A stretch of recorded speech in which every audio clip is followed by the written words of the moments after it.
एक हिम्मत प्रदान करे।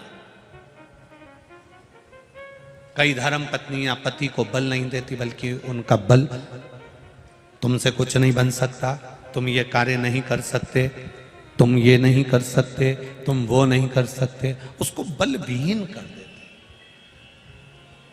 धर्म पत्नी पति को बल प्रदान करे। पहले एक नियम चलता था राजघरानों में, पति अगर युद्ध करने के लिए जाता था तो धर्म पत्नी तिलक लगाती थी और तलवार का तिलक लगाकर पति के हाथ में देती थी कि जाओ और जीत कर आओ, जाओ और जीत कर आओ, विजय प्राप्त कर आओ। धर्म पत्नी पति को बल प्रदान करती थी कि घबराना नहीं है, डरना नहीं है।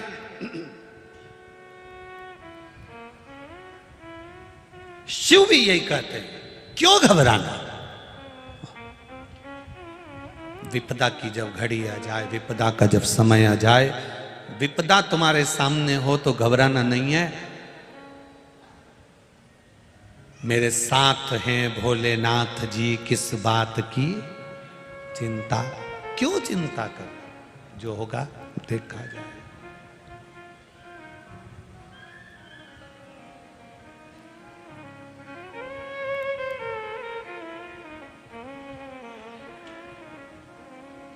अब उस बात की क्या चिंता करना।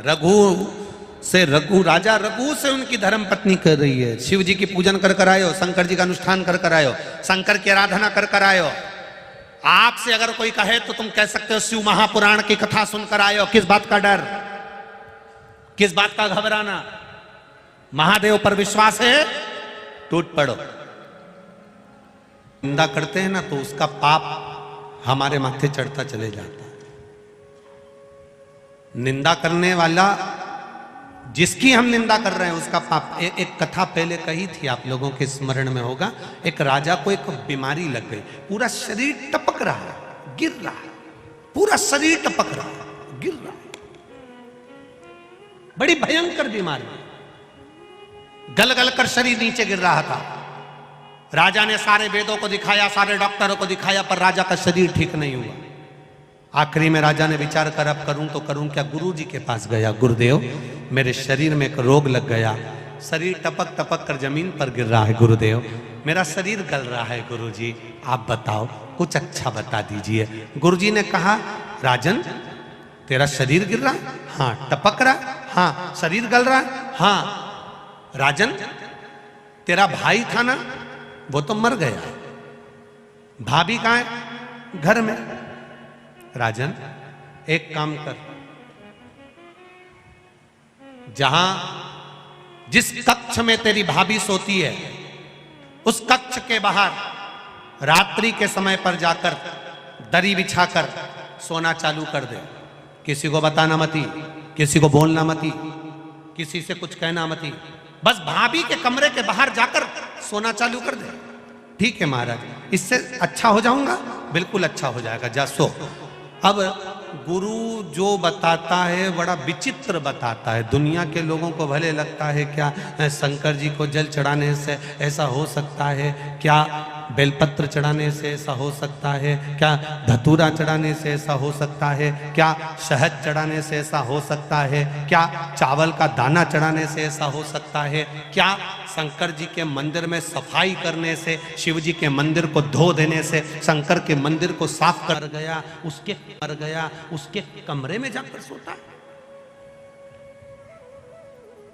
भाई मर गया और राजा भाभी के कमरे में जाकर सो रहा है। एक दासी ने दूसरी से कहा, दूसरी ने तीसरी से कहा, तीसरी ने चौथी से कहा, चौथी ने पांचवी से कहा। बात पूरे नगर में फैल गई। लोग राजा को गालियां देने लगे, अपशब्द कहने लगे, ताना देने लगे, आड़ा टेढ़ा कहने लगे, कोसने लगे, खूब अपशब्द कहने लगे।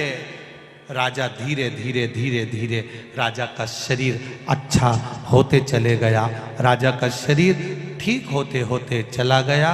राजा एक नारियल लेकर, श्रीफल लेकर गुरुजी के पास पहुंच गया। गुरुजी किसी डॉक्टर की दवाई नहीं लगी, किसी वेद की औषधि नहीं लगी, केवल भाभी के कमरे के बाहर सोने से मेरी बीमारी ठीक हो गई? कैसे हो गई?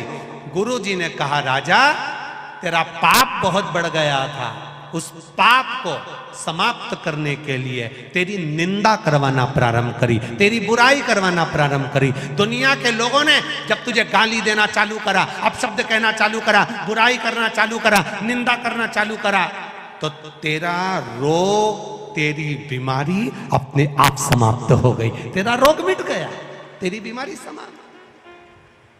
तुम देखना, अपने अपने घरों में देखना, बहू का घुटना दुख है, बहू की कमर दुख है, बहू की पीठ दुख है, बहू का सिर दुख है, बहू का हाथ दुख है, बहू का पांव दुख है, और 70 साल 80 साल की डोकरी का कुछ नहीं दुख है।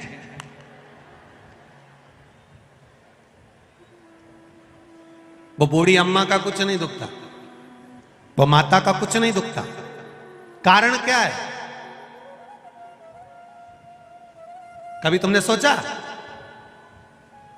अरे ओ बदनावर वालों, कभी विचार करा कि सास का कुछ नहीं दुखता? सवेरे 4 बजे 5 बजे उठती, झाड़ू लगा लेती, दांत अभी तक जोरदार, चना भी खा जाती, और तू देखे तो 2-3 बार तो कुल्ला करके आती, आंखें इतनी बढ़िया कि अभी भी सुई में धागा पिरो ले, और तू सुई में धागा पिरोए तो 2 बार चश्मा को उतार के साफ करके फिर चढ़ा ले। कभी विचार करा? सुबह 4 बजे से घर की बुजुर्ग मां काम में लग जाती है, 4 बजे से गोबर, झाड़ू, बर्तन, ये वो करते करते करते करते सवेरे जल्दी नहा नुहा के मंदिर जाके फिर आके काम में लग जाए। रात को सोते सोते तक भी कोई काम बता दे तो वो काम कर दे। मेहमान आए पानी पिला दे, रोटी बना दे, सब्जी बना दे, खिला खिलू के नची। और तेरे शरीर में कष्ट, बहू का हाथ दुखे, पांव दुखे, सिर दुखे, कमर दुखे। कभी विचार करा कि बूढ़ी माँ को कुछ नहीं होता और तुझे क्यों होता? उसका कारण केवल एक ही है, घर की बहू मायके में जाकर सास की इतनी बुराई करती, इतनी बुराई करती, इतनी बुराई करती कि सास एकदम जोरदार होती चली जाती है। सास बीमारी नहीं होती क्योंकि बुराई करते करते करते करते उसके पूरे रोग, पूरी बीमारी समाप्त। इसलिए सास होन आज भी एकदम ओल्ड इज गोल्ड, आज भी जोरदार। अब मेरा बहुओं से निवेदन है, सास को जल्दी निपटाना है तो बुराई बिल्कुल मत करो। तुम जितनी जितनी बुराई करोगे ना, सास उतनी जोरदार खजूर वाली चोटी बना के, हार वार पहन के, झामर झुमका पहन के चलेगी। और तुम बुराई करना बंद कर दोगे तो सास भी धीरे धीरे धीरे धीरे धीरे धीरे फिर पलंग पे मिलेगी। अगर तुम जितनी बुराई करोगे उतनी वो रसोई घर में मिलेगी। जल्दी निपटाना है तो बुराई करना बंद।